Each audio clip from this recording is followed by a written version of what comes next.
আমি যেন স্বপ্নপুরীতে এসে পড়েছি। অদ্ভুত সুন্দর প্রকৃতি আমার মন ভালো করে দিয়েছে। দুপাশে সবুজের সমারোহ, মাঝখানে সরু মাটির রাস্তা। অনেকগুলো ছাগল ঘাস খাচ্ছে, লতাপাতা খাচ্ছে আপন মনে। সত্যি সুন্দর সব কিছু মিলিয়ে। এই যে বড় বড় ঘাস বাতাসে দোল খাচ্ছে, কি সুন্দর দৃশ্য। মাঝে মাঝে পাখির ডাক উদাস করে দিচ্ছে মন। ভালো লাগছে সব কিছু মিলিয়ে। এই যে নিশ্চিন্ত মনে বসে আছে দুটো ছাগল। মানুষ, পশু, প্রকৃতি সব কিছু মিলেই একটা অদ্ভুত সুন্দর ভালো লাগার মতো দৃশ্য।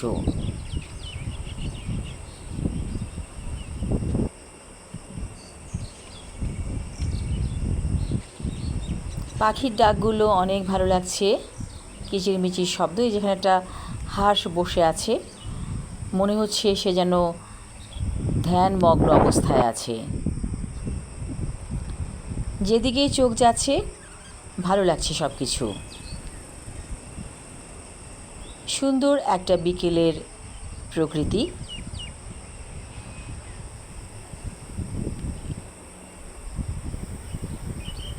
বৃষ্টি হওয়াতে ঘাসগুলো যেন সজীবতা ফিরে পেয়েছে নতুন করে। আমাদের সমাজে কিছু মানুষের সময় কেটে যায় মানুষের সমালোচনা করে। আসলে আপনি আপনার সমালোচনা করুন। আপনি কেমন করে কথা বলছেন, কেমন করে সমাজে চলছেন, কেমন করে খাচ্ছেন, বা আপনার কি কি দোষ আছে, কি কি গুণ আছে, এগুলোকে দেখুন। আপনি ভেবে কুল কিনারা পাবেন না যে আপনার মধ্যে এত সমস্যা আছে। তাহলে কি হলো? আপনি আপনাকে চিনতে পারেননি আপনার এত বছর বয়সেও, অথচ আপনি মানুষের সমালোচনা করছেন, বাড়ি বাড়ি যেয়ে তার বদনাম এর বদনাম করে বেড়াচ্ছেন, গীবত গাইছেন। গীবত হচ্ছে মৃত ভাইয়ের মাংস খাওয়ার সমতুল্য। তো মৃত ভাইয়ের মাংস কি আমরা খেতে পারি? এটা কি একটা কথা হলো? সেম এই অর্থেই এটা বোঝানো হয়েছে যে এটা কত বড় জঘন্য পাপাচার।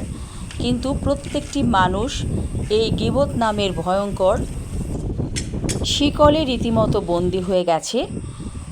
দুটো মানুষ বা তিনটি মানুষ একসাথে হলেই আরেকটি মানুষের সমালোচনা করছে, দেখেও করছে, না দেখেও করছে।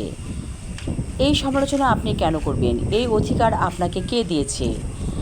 আপনি দেখেছেন বা শুনেছেন, আপনি কাউকে বলবেন না। তাহলে আপনি প্রকৃত মানুষ। আপনি যে এই যে মানুষটির সমালোচনা করছেন এবং তার সমস্ত পাপ আপনার মধ্যে এসে গেল, আপনি হয়ে গেলেন জঘন্য পাপাচারী। আমাদের সমাজে কিছু ভণ্ড মানুষ আছে, বিশেষ করে মহিলারা। তারা হিজাব পরে, পর্দা করে চলে, কিন্তু তারা গীবত করে এবং তাদের সমস্ত আমলনামা ধ্বংস হয়ে গেছে তাদের নিজের অজান্তে। আরেকটি জঘন্য অপরাধ মানুষ করে, তাবিজ করা, ব্ল্যাক ম্যাজিক করা। এটা তো একদম একটা মানুষকে খুন করার মতো অপরাধ।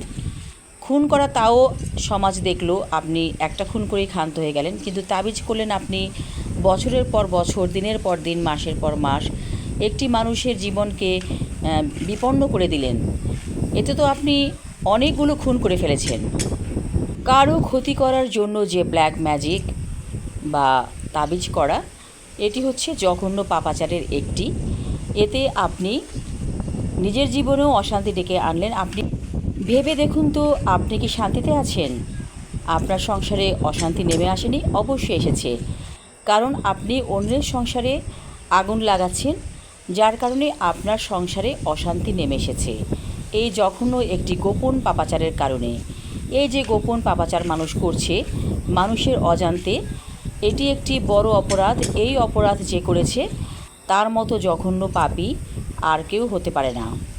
এরকম অনেক মহিলা আছে সমাজে, বছরের পর বছর, দিনের পর দিন, মাসের পর মাস একটি মানুষের পেছনে বা অনেকের পেছনে লেগে থাকে এবং গোপনে ষড়যন্ত্র করে তাবিজ কবজ করছে, তারা হচ্ছে সমাজের এক শ্রেণীর নীরব খুনি। তারা খুন করছে মানুষকে, কিন্তু ধরা পড়ছে না।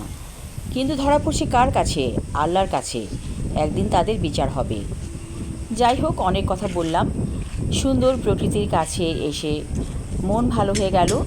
এই যে পানির দিকে তাকালাম, কি সুন্দর সে ভেসে যায়, ছোট ছোট ঢেউ পানির মধ্যে।